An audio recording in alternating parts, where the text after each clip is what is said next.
underreported story segment tonight. A horrible, horrible story the mainstream media won't touch because it's so damaging to the leftist agenda.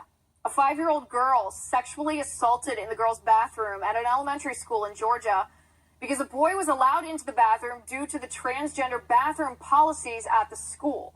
This is the victim's mother. Take a listen. She was in the bathroom and she was pulling up her pants when one of her classmates came in the bathroom, a little boy. She tried to leave out of the bathroom. The little boy pushed her against the bathroom stall, basically pinned her up against there. She asked him to stop. He wouldn't. He took his fingers and he was penetrating her through her pants. And she asked him to stop and stated several times that it hurt. He refused.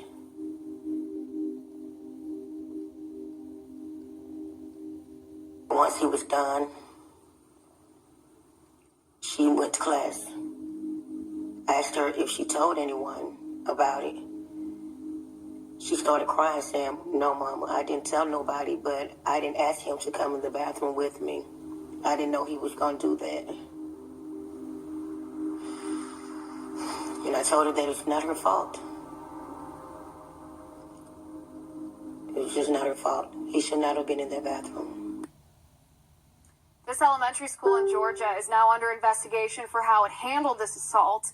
The victim's mother says they're brushing her off and ignoring her. Take a listen. The principal that I was demanding that the little boy be taken out of the classroom. At that point, she refused and said she would not take him out of the classroom. I said, "Well,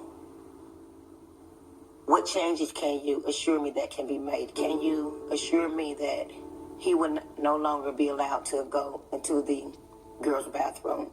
She said, "No, I can't assure you of anything, and I'm not going to assure you of that." Now, according to the school district policy, male students are allowed to enter the girls' bathroom. It's pretty obvious why a school with a liberal policy like this would ignore the assault. Conservatives, like myself, warned things like this would happen when liberals initially pushed to let anyone into the opposite sex's bathroom. And when we issued this warning, we were called hateful and intolerant by the left. But what does the left have to say now that a 5-year-old child has been sexually assaulted because of this policy? With me now, co-founder of Hands Across the Aisle Women's Coalition, Kaylee Triller. Kaylee, thanks for joining me. Hi, Liz. Good to be back. Kaylee, this is such a heartbreaking story. It's hard for me not to cry listening to this woman. I mean, a 5-year-old girl, she's barely older than a baby. At school, parents need to have certainty. They need to have confidence that their child is safe. And I don't understand how a school district, even one who wants to push a liberal agenda, cannot assure this woman that her child is not going to be sexually assaulted again. There's an absurd degree of cognitive dissonance in place when I can't listen to that story, and I hope that most people can't listen to that mother speak without feeling pretty emotional. But this is the logical conclusion of an obscenely illogical policy, and one that many of us have been fighting now for years. And it's frustrating that the mantra of the left used to be "one is too many," but now we're above one. Now, how many is it going to take is now the question. We have a 5-year-old. I mean, we're not even talking grown adults now. We have 5-year-olds who cannot go to school without being sexually assaulted. That's welcome to 2018. Right, in this school, I mean, in my opinion, it's pretty obvious why the media is not covering this story, even though they're so interested in sexual assault when it fits their agenda. They're so interested in claiming that they're champions of women's safety and autonomy when it fits their agenda. They're not talking about this because this elementary school in Georgia implemented the transgender bathroom policy after President Obama sent that Dear Colleague letter to schools, essentially threatening money to the school if they didn't implement this policy. The school capitulated to that. They implemented the policy and they never rolled it back. And unfortunately, that's way too many schools across the nation now. And the thing that might be the most infuriating to me is how few parents have been made aware that this is even the policy that's in place in their schools. And, in the middle of, it's just so ironic, in the middle of the Me Too moment, in the middle of the Believe Women hashtag, we can't even define what a woman is. So who are you believing in this case? You know, and it's not just in schools now, it's also in prisons. We've had multiple female inmates have to file lawsuits to get some justice and some protection from these males who have been placed with them because now they've been sexually assaulted as well. It's complete insanity. And if people don't start caring enough to speak up, it's just going to get worse. Right. And it's not just cultural absurdity. It's not just someone being uncomfortable seeing, a man dressed up like a girl in a bathroom. This is the safety of our children.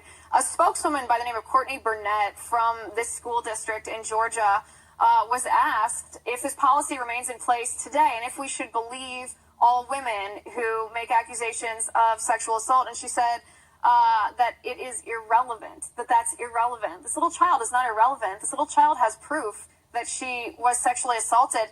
Her mother, who we heard in that video, said that she reported her daughter's story. She talked to the principal the next day, but then for the weeks thereafter, her calls were ignored, her pleas were ignored, and she was completely brushed off. The U.S. Department of Education then opened an investigation. The Office for Civil Rights of the U.S. Department of Education opened an investigation into this school for how it handled it. What do you expect to happen? I mean, I don't have a lot of faith in the bureaucracy of the federal government, and I don't have a lot of faith in things being righted if they're not exposed to the public, if people don't know about it, and people themselves don't call for a change. Well, that's kind of the unfortunate truth here, and it's really difficult. I mean, everybody wants a soundbite solution to all these problems, right? Especially with sexual assault, which is the hot button issue right now, and I'm quite frankly glad for that because, it's something that as I have gone across the country campaigning against these policies, I will say that probably 9 out of the 10 victim stories I've heard, I have been unable to promote and to publicly declare because people are afraid that they won't be believed. That is a real issue. But it's also a real issue that the left is aggressively making worse by ignoring the actual incidents like this that have evidence. This poor little girl was not only traumatized now by her own classmate, but she had to go and undergo a very invasive procedure that she can't have that innocence back. That evidence is readily available to anybody with eyes to see, but nobody wants to pay attention to it. Right, because it's been politicized. Sexual assault allegations are a political weapon that the left uses, and when it doesn't suit their interests, we can look at the Catholic Church cover-up, we can look at this, when it doesn't suit their political interests, they're not interested in pursuing justice for people who have actually been victimized and actually been harmed. It absolutely breaks my heart. Kaylee, thank you so much for being on the show. I appreciate it.